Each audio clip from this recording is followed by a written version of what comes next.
on to the next section. Oh, yay. And this is one now, I personally, on a personal level, think Andrew Tate's an asshole. Okay? But I will say, some of the things he says, he has hit the bullseye so perfect. But when he throws and he misses the bullseye, he swears he hit the target, but he didn't even hit paper. I mean, he is so far off. But he falls back onto how he was raised and stuff like that. And when he starts going his haram thing, I'm just like, dude, shut the fuck up. Anyways, one of the things he brought up was about depression. You know anybody who's manically depressed? They're faking it. And I can prove it too. Because depression happens. Or getting depressed happens. Everybody gets depressed every once in a while. I get depressed every once in a while. I mean, it happens. I mean, I'm not going to, do something stupid like a permanent solution if I get depressed. No fucking way. That's not going to happen. That being said, depression is temporary. If it lasts any longer, you have chosen to do nothing about it. And people say, well, I took this pill and I took that. No, that is not how you get out of being depressed. Depression, like fear, is dealt with by action. If you are, and I've been there, I've been so petrified that I can't move, and I willed myself to move. Okay? And those out there, guess what? I'm airborne. You know what? I don't like heights. I really don't. I've had my knees almost buckle inside the bird because I was so freaking scared that the damn chute wasn't going to open. Chute almost never fails. And if you don't, guess what? You got a reserve strapped right here. And you're jumping out with your hand on that son of a bitch. All you got to do is this. Anyways. But you do it anyway. If you're depressed, yeah, you might need some help to get you through it. I got no problems with that. But depression is full on. I'm stuck as in depression. That is a choice. Go and do something. The pills ain't going to do a goddamn thing. Except give you a temporary solution like a Band-Aid and your arterial bleeding. I mean, it'll slow things down, but it ain't going to do anything. Not really. Yeah, I tell a lot of my friends, listen, I'd rather listen to your story till 3 a.m. rather than go to a funeral. So that actually recently just happened. One of my closest friend in the whole world, I love this guy to death. And oh, god damn, man. Just talk, damn it. Alright. And his fiance was not doing well. I'm like, listen, alright, you have 3 people in this car who will fight tooth and nail to our grave to come save you. Because we've done it before. It was a whole ordeal that I'm not going to get into. But long story short, we all were like, listen, we're here to listen. Because we care. And that's something I always hold myself to. Especially when my friends get in that type of ordeal. I'm like, dude, just talk to me. Like, that's what I'm here for. Now, I will say sometimes you have to go to the extreme.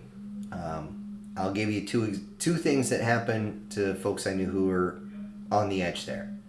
One, we actually grabbed, he was talking about how he didn't want to live anymore. So we're like, oh, really?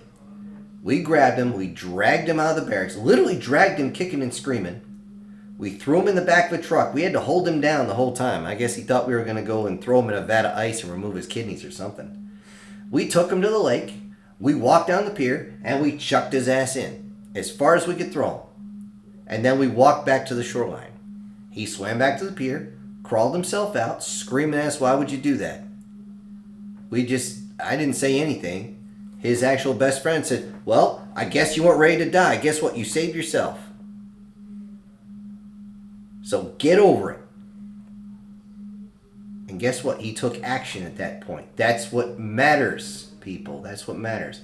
Now, in one case, you do have to actually get involved, okay? And I can only say, A, what was told to me, and B, what I experienced, okay?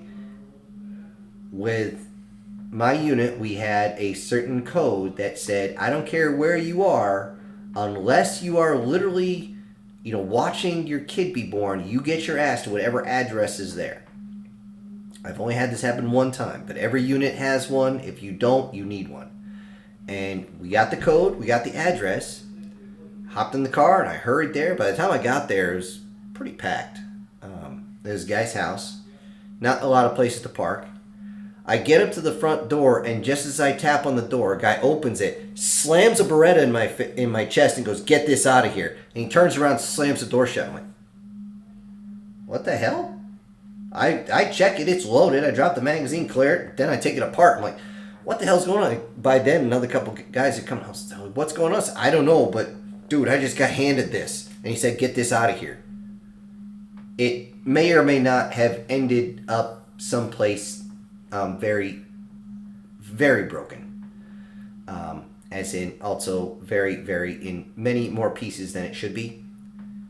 And the bullets might have found themselves at the bottom of a river somewhere. Needless to say, he may or may not have been able to get it back. I'm guessing not. But I'm not saying, I will not confirm or deny what happened to the object, but I can say this. Apparently when they first got there, they heard him, or he sent a couple text messages basically saying, hey, if something happens to me, take care of this. Hey, you're my best friend. All the telltale signs of somebody wanting to end themselves, which, by the way, spoiler alert, I knew what was going to happen at the end of Gran Torino. That was obvious, at least to me, because I seen all that.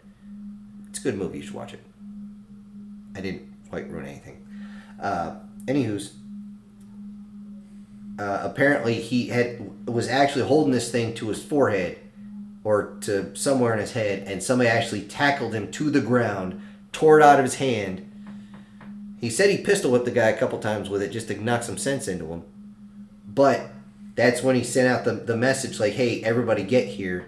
And he had to hold it down, and a few other guys were there. I don't know the rest of what happened inside the building. All I know is he ended up going to mental health, and he pulled himself out of his funk. Okay? Turned out I really don't even know exactly what was going on. I can't even speculate anymore because I never did get enough details. All I know is he turned out okay, and that's the important part. Saved a life. That's important. So, but had we just let him go through, he wouldn't have turned his life around. But we had to kind of force him to take action on that. It's always moving forward. Whatever else, just you put one foot in front of the other, and you step forward. Because you know what they say, the journey of 1,000 miles starts with a single step and a lot of bitching.